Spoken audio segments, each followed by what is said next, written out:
All right, Gary, welcome to the show. How are you doing today? I am well, Connor. Thank you Good. for your invitation to be on your show. Yeah. I'm very much looking forward to this conversation. Before we dive into this sort of heart and soul of what we're going to talk about today, I have to ask you the question I ask every guest that's been on my show for the last, I guess, 5 years now, which is tell us a story about a defining moment in your life that has made you who you are today. Well, I'm thinking about a story I heard of someone who walked into a gallery because he liked to photograph there, and the photographer was present that day, and so he thought he'd try to talk her down in price. So he said, "How long did it take you to take that picture?" And she looked at him without blinking, and she said, 3/100ths of a second and 30 years, which is a way of saying, I can't pin something down like that to the moment, because who knows where something begins and where it ends. Where does your life really begin and where does it end? Hmm. Where does the universe begin and where does it end? Which is an extension of the same question. But I can say that I've had not a defining moment, I've had many of them. And the transformations that I've experienced have been incremental, some of them bigger than others. Well, let me give you a little bit of my background because it's filled with these little defining moments. Most of them I didn't recognize at the time, and some of them I came to recognize later. I was born in Kansas in a small rural town to a lower middle class family, and I somehow wound up going to Harvard. And after Harvard, I wanted so much to be in the military. Vietnam was raging then, the war, and so was opposition to the war. But I wanted to go. And I had pictures of paratroopers in my bedroom in school. And so I I really wanted to kill.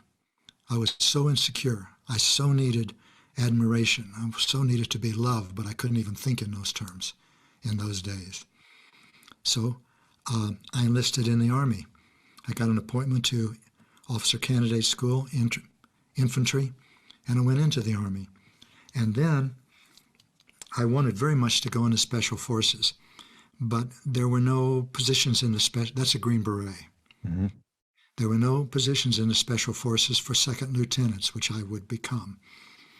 So I chose to go to OCS instead. I got commissioned in the infantry. I went to jump school, and then I got an assignment to the 1st Special Forces Group. Well, I got an assignment to Special Warfare School at Fort Bragg. I went there and got assigned to the 1st Special Forces Group on Okinawa, and from there I went to Vietnam. So here was another completely miraculous thing. How could a boy from Kansas, who probably was on a career track to be a 50-year-old lawn boy, wind up going to Harvard? And then how could someone who wants to go into the military to kill wind up going to Vietnam and in combat and not kill anyone? This I consider a major miracle. I'm so grateful for that. And when I got out of the Army, I went into treasure hunting. That is, we were looking for a sunken galleon in the Florida Keys that sank in 1733. We were looking for the gold it was supposed to have been carrying. I did that for a while, and we didn't find it, but it was a good adventure, and I came out of that unscathed, but that really wasn't dangerous. But then I wound up wanting to see California, so I drove till I ran into the ocean from Florida. Then I turned right and kept driving until I got to San Francisco, recognized my home, and I lived there for 13 years. In that process, I got invited to a meeting of physicists at the Lawrence Berkeley Laboratory. I had never seen a scientist, so I went because I wanted to see what they looked like. And I wound up fascinated by a question they were asking themselves. Are we creating the reality that we're experimenting with? And I got so involved, so wonderfully involved, that I went back again and again with their kind permission. I started buying used books in the bookstores in Berkeley until I could begin to get a grasp of what it was that was exciting me so much I couldn't articulate it. Hmm. And I wrote a book as a gift to people who would, like me, are liberal arts majors, no interest in math or science, but want to know about this thing called quantum physics. And the book won the American Book Award for Science. It got a rave review in the New York Times, and I'd never written a book or cared for science. I'm saying all this not to say that I'm special, because the remarkable thing is I'm not. So how did all this happen? Somewhere in this process, I began to think that I really can trust the universe, that there is something moving that's wise and compassionate.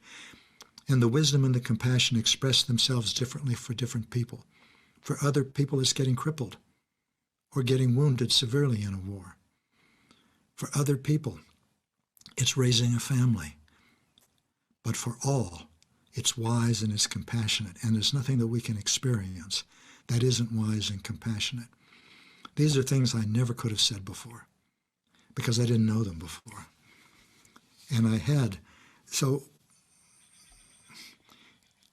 after the Dancing Woolly Masters, I was expected, I think, by my readers to write a sequel, something like Son of Wu Li, another book on cutting-edge science like genetics. But instead, I wrote a book about evolution and the soul and reincarnation and karma. And it was called The Seat of the Soul. And about 10 years later, I got a call from Oprah Winfrey, whom I really didn't recognize at the time. I was living in Mount Shasta. I didn't have a television channel. I didn't know her show.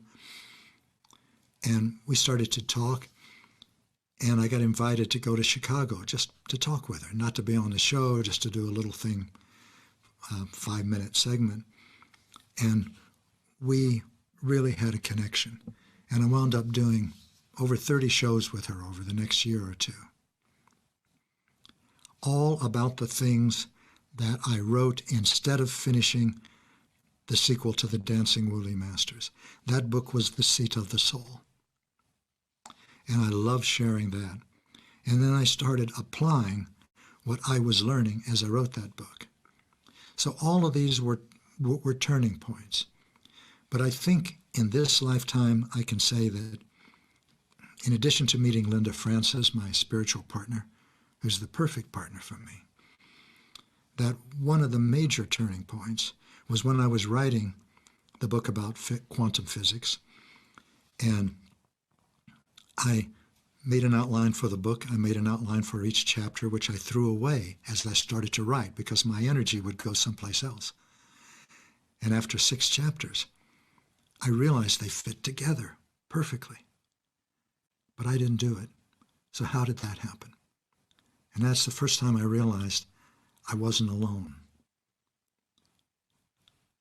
And then I realized it's impossible to co-create alone. Every creation is a co-creation. And I experienced non-physical reality. Now, I'd experienced a broader perception. Anyway, I decided I'm going to live my life the way this book is being written, intelligently, spontaneously, and joyfully. And I've come a little ways down that path from when I was in San Francisco, when I was addicted to sex, angry, and my life was mostly motorcycles and drugs, and then women and drugs and motorcycles again. So I'm different now. And I love sharing what I was given to share, which is how to make a transformation from fear to love, which is what I feel from what I know about you, Connor, that you're helping many men explore that same transformation. Like my adopted Sioux uncle once told me, he said, "Donshka, nephew, the longest journey you're ever going to make is from here," and he pointed to his forehead, to hear. He pointed to his chest, his heart. It is a long journey. It is a long journey, but it's one that we're all on now. Because what I want to share with your listeners, with our listeners, is that we are in a new territory. That human consciousness itself is shifting, is transforming. And this has never happened before. Human consciousness has evolved over 300,000 years. It's plodded along. It's been tied to physical evolution. Now it's exploding. Evolution is happening with startling velocity, breathtaking. Within a few generations, everyone will be touched by this new consciousness. A few generations is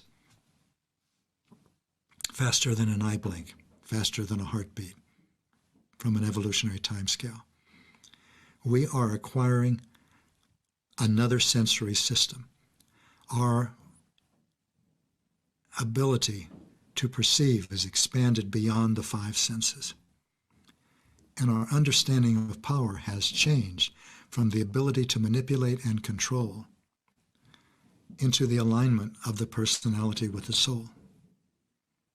And this is where we are now. So hundreds of millions of us are beginning to be aware of this new consciousness. For example, a five-sensory human thinks that he or she is his body and his mind.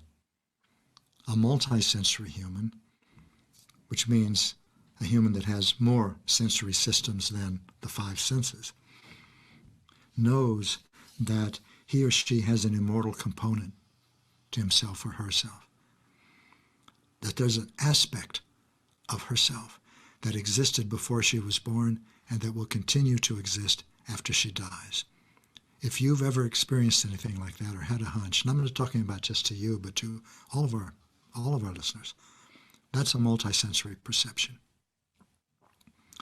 If you've ever looked at your experiences around you and thought, these are not all random. There's meaning in the world. And that meaning helps me, or can help me, to learn about myself. If you've ever had a thought like that, that's a multisensory perception. We're in new territory and everything is changing for us. Our understanding not only of power, but of relationships, community, gender. We can begin to see why all of our social structures are disintegrating and why they can't be salvaged. So as people are touched by this, sometimes suddenly, sometimes slowly, sometimes with open arms, and sometimes they resist it because it's frightening to them, I like to tell them, you're sane. You're part of a larger fabric of life that's now becoming visible to all of us. This expanded awareness now brings up a fundamental question. What are you going to do with this awareness? And my suggestion is that you use this brief time, this brief span between your birthday and your death day, to align yourself with that immortal aspect of yourself. We can call it a soul. It's the part that longs for harmony and cooperation and sharing and reverence for life. And the only way to do that, and this is where the work comes into the picture, the new perception is a gift from the universe, but the potential of real power, authentic power, has to be created, has to be brought into being. And there's only one way to do it. And by the way, I'd like to give your readers an alert that I and Linda and I give to all of our people that we can speak to in any capacity. I don't believe that you will, or ask you to take anything that I'm saying as true simply because I'm saying it. And in fact, I suggest that you don't. I suggest that if I say anything that you resonate with, that you try it on for size. Experiment with it in your life. And if it works, experiment some more. And if it doesn't work, throw it away. Don't try to wear a shoe that pinches. And beyond that, I suggest that you do the same thing with everyone. Don't take as true anything that anyone tells you just because they have a television show or they've written a book or they have a microphone or they have a pulpit or a congregation. Try it on for size. Be skeptical, not cynical, but skeptical. Like, can that really be true? I'm going to see for myself because I'm not sure, but I'm going to try it out.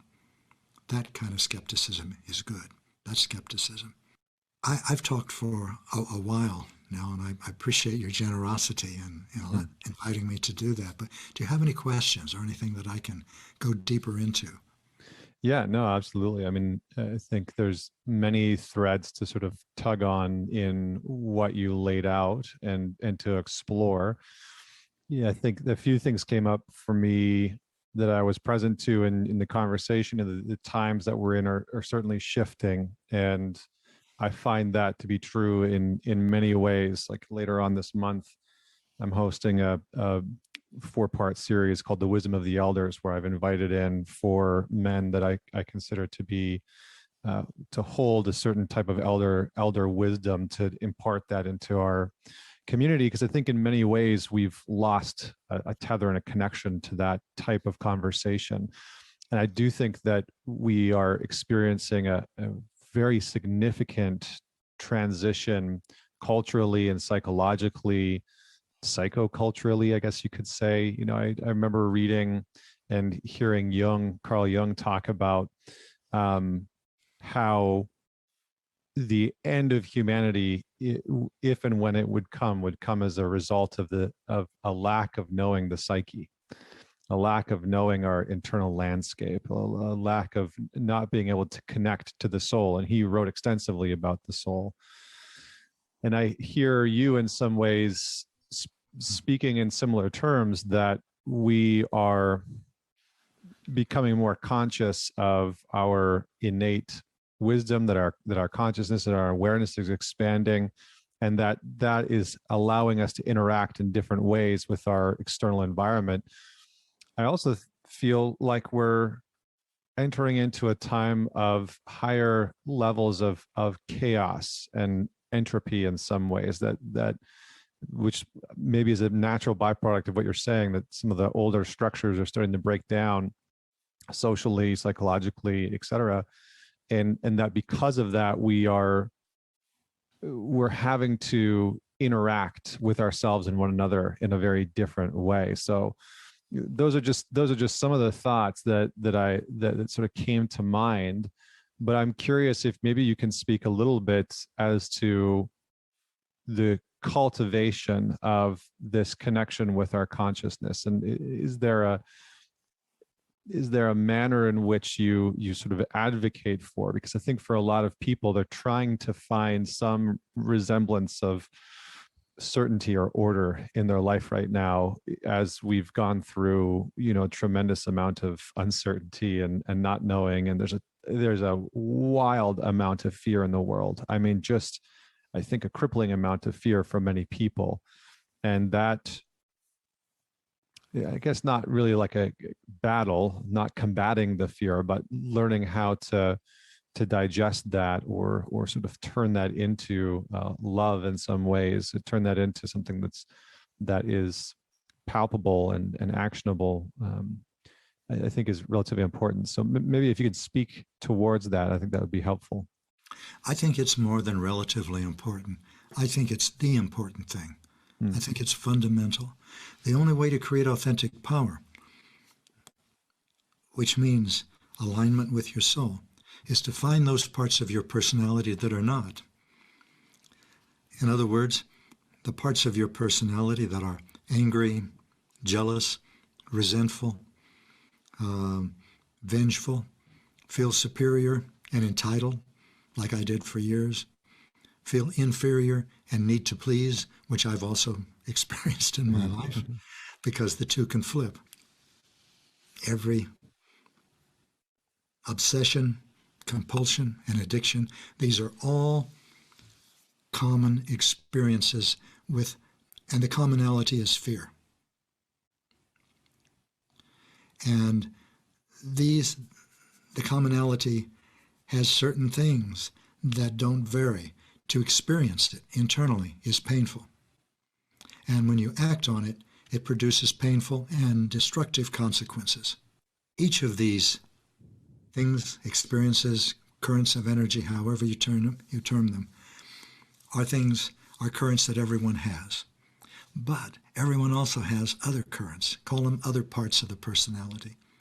These are parts that you experience as gratitude, appreciation, caring, patience, contentment, all of the universe. And when you go inside and experience these things, they feel good, real good, the kind of good you want more of. And when you act on them, they create constructive, blissful consequences. Now, how do you know when one's active and when the other is? Sometimes it's obvious, but usually it's not. So one thing you can do is develop emotional awareness, using your body to inform you. So what does somatic emotional awareness look like? It means putting your attention inward to certain areas of your body. For example, your throat area, your chest area, your solar plexus area, and look for physical sensations. Now, I mean physical sensations, not I feel good, I feel bad. Physical sensations: stab, sting, churn, burn, throb, ache. These kind of sensations. If you feel those kind of sensations in any of these areas, and there's 7 of them in total, you know that fear is active in you. And this is really important information, because you know if you act on that, you're going to create destructive consequences. And so creating authentic power is developing the ability to distinguish within yourself between love and fear, and choose love all the time. No matter what's happening in you, like jealousy, or what's happening outside of you, like another 9/11 event. The only way to be able to do that is to become aware of what's going on in you, and that's emotional awareness. Then you've got to decide what you're going to do, and that means make a choice. Use your free will. A responsible choice is a choice that creates consequences for which you're willing to assume responsibility. The most constructive choice you can make is always the choice of love. But that's where the spiritual rubber meets the spiritual road, because frightened parts of your personality, or fear-based parts of your personality, however you look at it, are magnetic. They're powerfully attractive. They're righteous. They're right. When I was angry, it's not as though that's done for me. But when a frightened part of my personality that's angry is up, it doesn't care what anybody else is thinking. It knows why they're wrong. It knows how to tell them that they're wrong. It does tell them that they're wrong. In other words, it tries to change the world to escape this pain within it. That is the old understanding of power, ability to manipulate and to control. And it's now counterproductive to our evolution. Or put more plainly, it's poison. What used to be our good medicine is now toxic. Yeah, it seems like in many ways I'm a pretty firm believer that our external systems and structures and architecture culturally is a byproduct of our internal frameworks, that our collective unconscious, as Jung would say, creates our external environment in a lot of ways. And I think we can see that in the manifestation of the internet, which in many ways is a framework and a vehicle of the collective unconscious manifest in our reality, that we now have access to people's thoughts at a whim, people's unmet pain, unmet emotions, unmet experiences and fears. we can see all of it. And that's something that I think we have not physically evolved to experience, but are consciously starting to evolve to learn how to interact with. But to just back up to one of the things that you were saying before, I think that in many ways, one of the main pieces that stood out to me about what you're saying is that we almost require the capacity, like we're being asked to expand our willingness to choose the direction of love, which comes with an immense amount of fear. I mean, just making that choice, can come with an immense amount of fear. Is that roughly accurate to what you're saying? Yes, it is. Yes, it is. The new consciousness is what you're describing. The old consciousness and the new consciousness overlap in this time period. And we all stand, not all, there are hundreds of millions of us that have been touched by the new consciousness, and there are many more that don't. But they will be within the next few generations. So right now, the old and the new coexist. And we stand, who are experiencing the new consciousness, with one foot in each. And so every moment, we must make a choice. What are we going to act with, the old consciousness or the new consciousness? Mm-hmm. Are we going to challenge fear and not speak in anger, not act in jealousy, not pursue an addiction, whether it's food, drugs, sex, pornography, gambling, shopping? Or are we going to challenge it?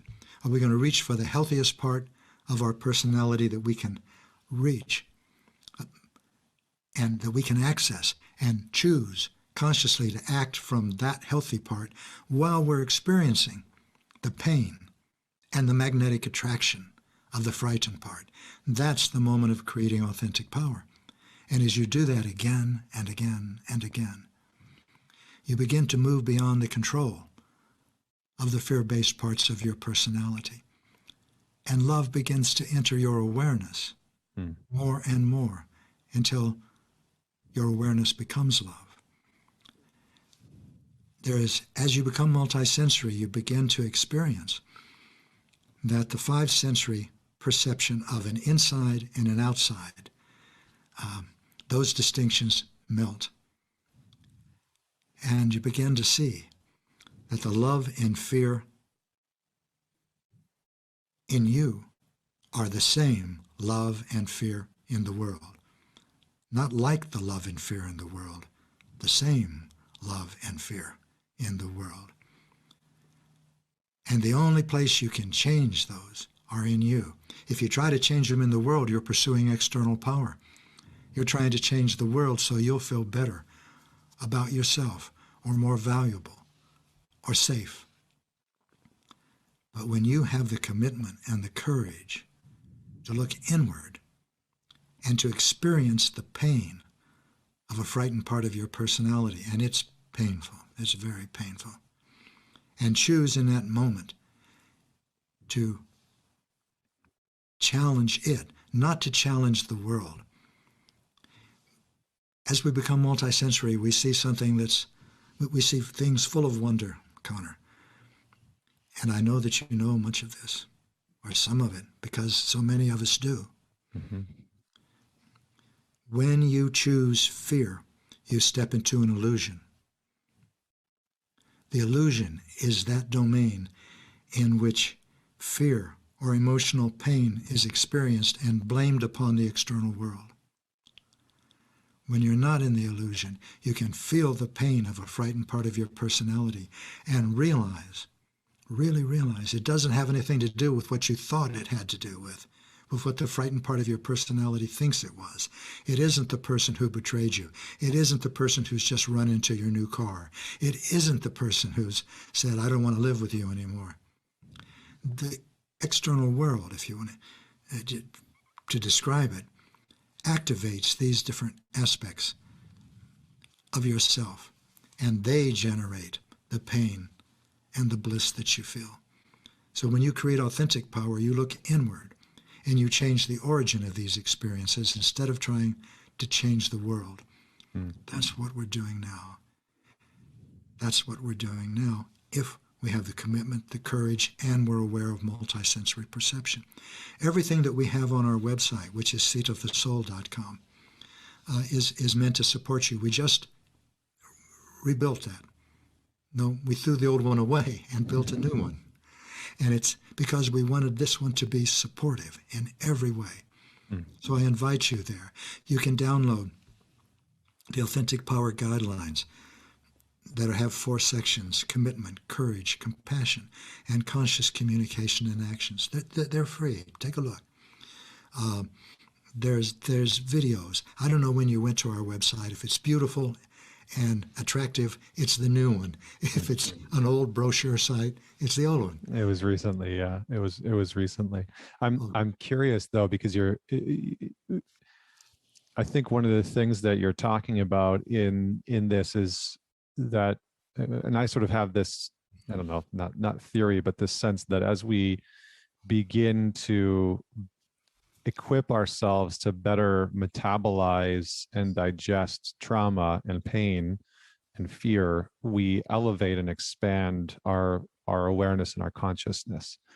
And I think that culturally, we have not done a very effective job of being able to deal with trauma and pain and fear. And so are those two things connected? Because I know in your book, Universal Human, you talk about this concept and idea of becoming an authority in one's life. And I think that from what I've seen and working with thousands of men now, what really holds a lot of us back from being an authority in our life is the avoidance of our pain, of our trauma, of our fear. That castrates us in some ways. It cripples us from being able to expand the consciousness, to feel into the body when we are becoming reactive, when we are acting from that pain, that insecurity, that jealousy or rage. And so I'm hoping that maybe you can just speak to that a little. Well, what you're saying is beautiful. Pain and trauma, what we're talking about is the most effective way of metabolizing, to use your way of approaching pain and trauma. And the way you can metabolize it best, in my experience, is this: to experience it, never to repress, suppress, or deny an emotion, but to experience it as fully as you possibly can. And this is in terms of your body. Find out what it is you're facing now, because this is what you're challenging. It's that big. It's the dragon breathing fire, to use Joseph Campbell's terms. And challenge it. And as you do, and as you apply your multisensory perception, or as you see through it, you begin to see that this is the universe. This is the Earth School, which is part of a larger universe, providing you with exactly the experiences you need to bring your attention to those parts of your personality that are preventing you from giving the gifts you were born to give, that are preventing you from loving. And as you see this, and as you encounter pain, whether it's in your past, and we'll talk about that in a moment, you reach a place where you say to the world, or the person that has activated this in you, thank you. Thank you. Just like everyone's known someone who's been in a catastrophic accident that's crippled an athlete, for example, or has cancer and has come through that with a vibrancy and a love and an awakeness. And they say that was the best thing that could have happened to me. Well, as you create authentic power, you don't have to wait until after the fact. You can say that in the moment. In the moment. Thank you. So we are talking about the same thing, about using the experiences of your life, using your new expansive awareness, multisensory perception, to see them clearly and to use them. May I suggest one thing that is part of multisensory perception is the emergence of 2 new archetypes that haven't existed before: the new male and the new female. The old female is fulfilled by providing and protecting. The old female is fulfilled by bearing and raising children. As we become multisensory, we begin to experience these new archetypes. The new male Let me start with the new female, because it's really easy to see it there. The new female is no longer bound by roles that are traditionally assigned to a female. She no longer has to be a mother, a nanny, a secretary, a midwife. She can do anything she wants. She can fly planes. She can captain countries, corporations, or aircraft. She can be in the infantry now. She can be a mother. She can be a nanny. She's limitless. She's unstoppable. That's the new female. The new male is the counterpart. The new male is aware. The new male is sensitive. The new male is caring. The new male is intuitive. The new male doesn't need to have a partner, like a woman, for example, or another person who is intuitive and emotional and kind and connected and supportive of life, because he is those things himself.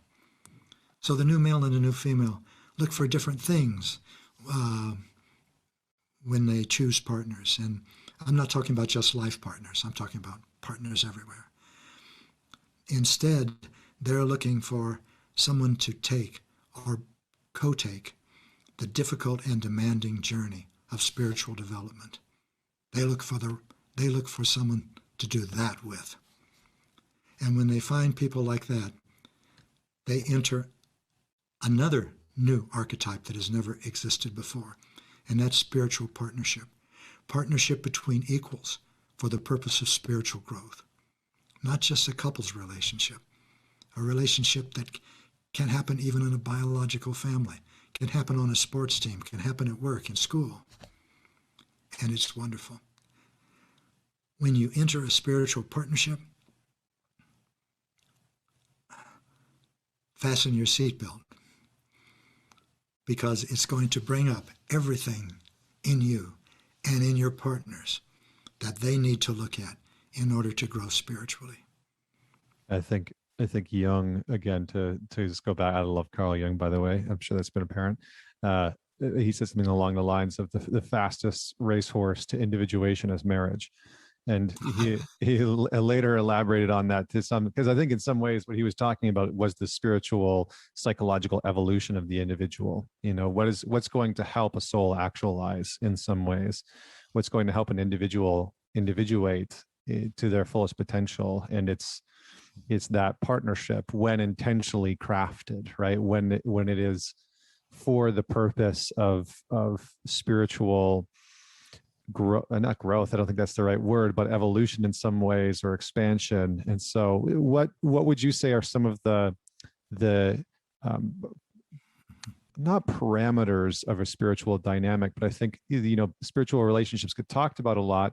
And I think in our culture, it's easy to have those be very sort of like free and analogous. And so I'm wondering if you can put some context or framework around a spiritual container and relationship.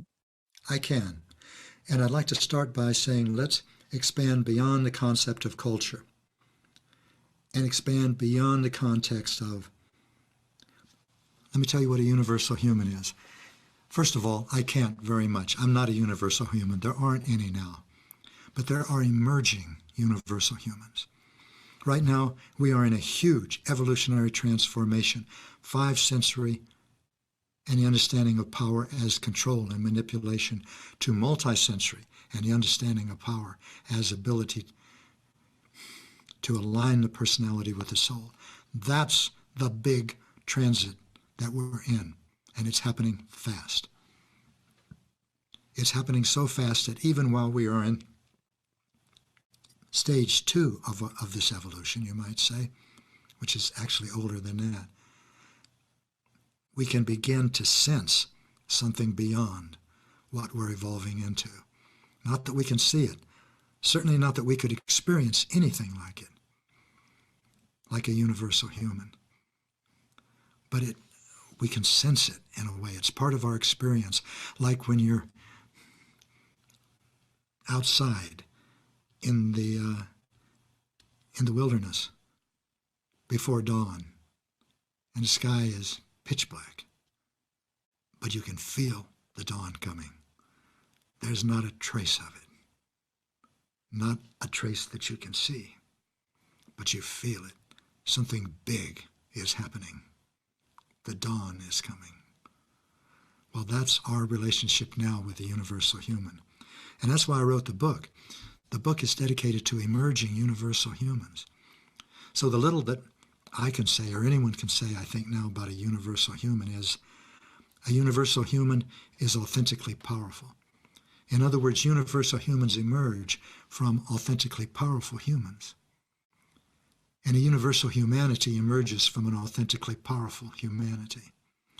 So in other words, creating authentic power isn't a shortcut to the universal human, it's a requirement.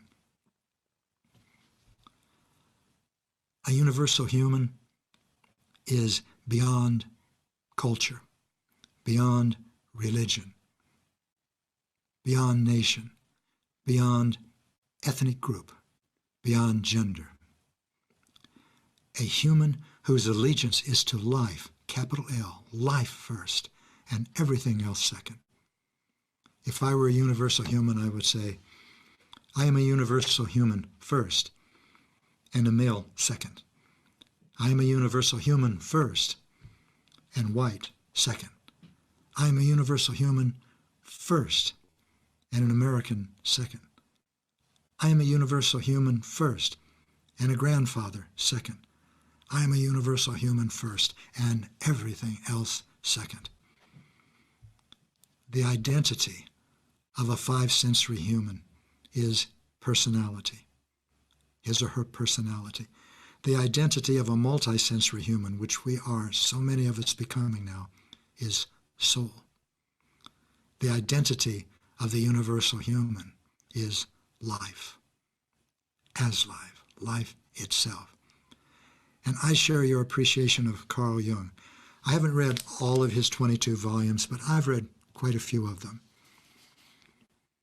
And clearly he was multisensory. But the culture in which he lived was not. It was five-sensory. And that's the culture that he addressed, and in terms of which he spoke. There's one way in which, as you become multisensory, you might begin to see a different way of looking than Carl had when he said the end of humanity comes in the way that you expressed it.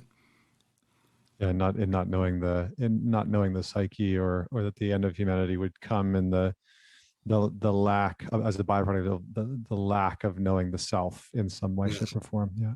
Well, like so many things else that the new consciousness reveals, it's turning this upside down too.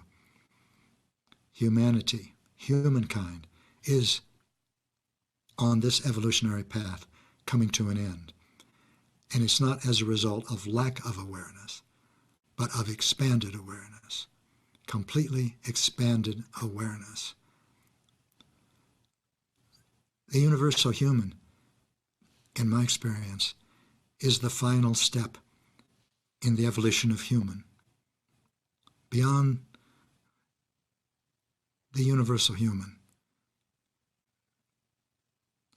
lie new domains of experience and potential that are not expressible or comprehensible to a multisensory human.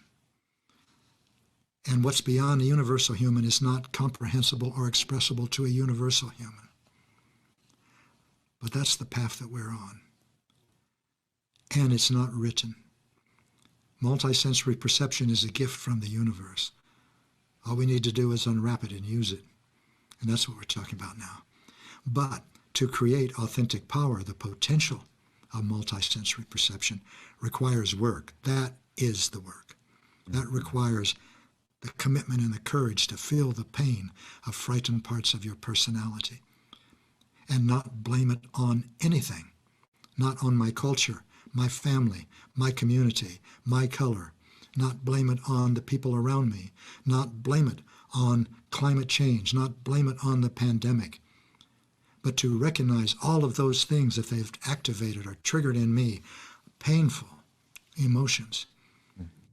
That's the universe activating in me an awareness of something that I need to be aware of and move beyond the control of in order to go where I want to go. And where I want to go, whether I express it this way or not, is love. Where we are going as we create authentic power, if we choose,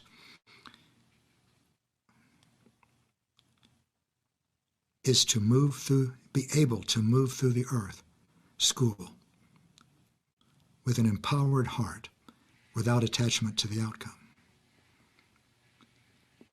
That's the journey that we're all on. The characteristics of an authentically powerful human are humbleness, clarity, forgiveness, and love. And from the little that I know about you, Connor, and the work that you do, I feel that you're guiding yourself and others in that direction in ways that are congruent with your experiences and therefore come fluidly to you to share. Humbleness comes naturally because a humble person is one who recognizes that everyone's journey through the earth school is as difficult and challenging as his own. It's as labyrinthine as his own. And so a humble person walks in a friendly world. No one is in that world that isn't supposed to be there. Yeah. Yeah. I appreciate that. And then, thank you for that. And I understand what you're saying in many ways, that we all have our own labyrinth of suffering to make our way through. And then it's that getting caught in looking at somebody else's labyrinth, peeking over the fence, as it were, and comparing our maze to theirs is just a trap, right? It's just to get us more lost and more sort of confused within our own journey. It's an experience of fear. Mm-hmm. I talked about detecting fear in yourself by using your body. Whenever you experience fear in yourself, you can look at your thoughts. You can recognize it cognitively too. The thoughts will always be comparative, judgmental, cruel. For example, he's so stupid, or I'm so stupid. These are all thoughts of fear. Where does all this pain come from? Well, if in my experience, I would put it this way. There is, at the core of human experience,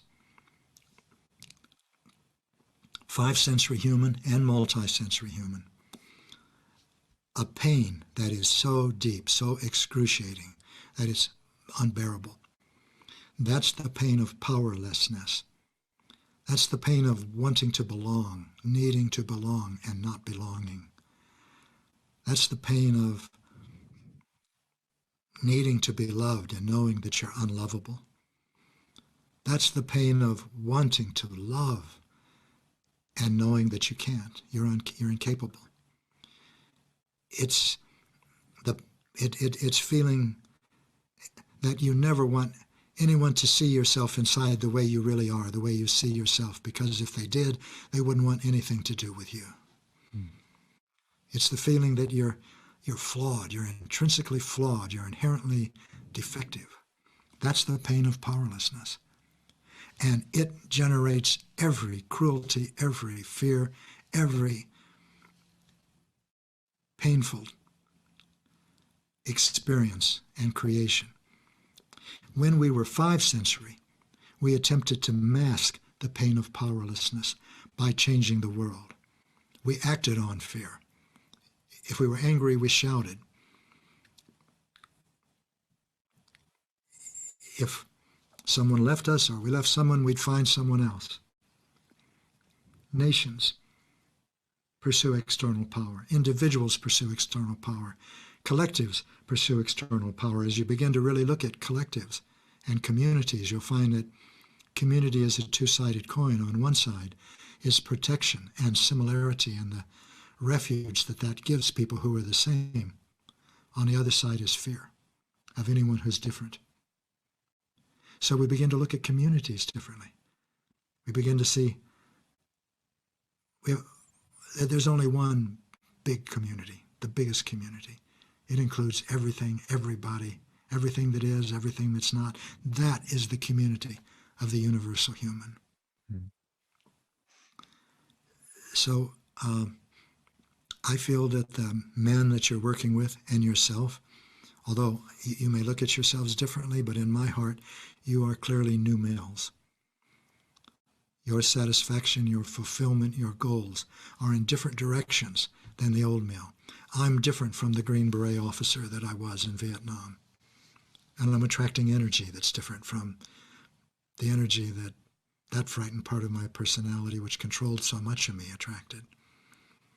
And I'm glad about that. Well, Oh, I appreciate that. And I think we have a lot more in common than our pasts, certainly the motorcycles and the women and the drugs and the choosing a different path. And I appreciate all of that. I think there's and some, can I say one more thing? please. We have something else in common that I really appreciate about you. Men, older men, have been so important in my life. There's 3 of them that were pillars, and I didn't recognize them at the time. But they were strong influences, very strong influences. Maybe there were 4 of them. But in a lifetime, that's not a whole lot, but they were important. And so I feel that not only are you, who are a young man yourself, playing that role for younger men, but you're also recognizing that because you have this council of 4 elders that you're bringing together to share the energy. You know, my adopted Sioux uncle told me once, said, Donchka, have you ever noticed in a herd of buffalo that the calves are all in the center of the herd where they're the safest? And the old buffaloes move to the outside of the herd where they give themselves to their brothers, the wolves. And then his eyes, he looked far away for a minute. And he looked back at me and he said, Toshka, I'm becoming one of those old buffalo now. My life is all for the people. He meant all the people. Beautiful. I feel like it's a good place for us to pause. As unfortunately we're out of time for today, but or at the very least our time together is coming to a close. And so I know you've got this book, Universal Human, that's out now that people can go and check out. Some of the things that we've talked about today in our conversation are embedded in that book. But I believe that you have a workshop or a series coming up soon. Can you tell us a little bit more about that and where people can find out about it? Yes, it's called The Journey to the Soul. And it's a 5-day event. It's online this year. And I must say, I like your understanding of the internet also. It's very similar to mine. People think the internet connects us, but in my mind, it's an expression. A physical expression in the Earth School of our growing awareness of how connected we are. Without that consciousness, the internet could not have come into being as everything else. Consciousness, to me, is the foundation of it all. That's why when you change consciousness, you go to the very core. And there's only one place you can change consciousness, and that's in you. And that's what creating authentic power is. This course, this is not a course, this 5-day event, Journey to the Soul, is July 21st to the 25th. And you can find out about it at seatofthesoul.com, named after the book. Beautiful. Wonderful. Well, Gary, thank you so much for your time today and for your wisdom and just sharing some of your stories and some of your knowledge that you've acquired over the years. And I appreciate you and the work that you're doing. And for everyone that's out there that's listened to this episode, if you enjoy it, if you know that there's people in your life that would enjoy listening to this, don't forget to share this episode with them. And don't forget to leave us a rating and a review on whatever platform you might be listening to us on. And we'll have the links in the show notes to all of Gary's work, the course and the book. And until next week, this is Connor Beaton signing off.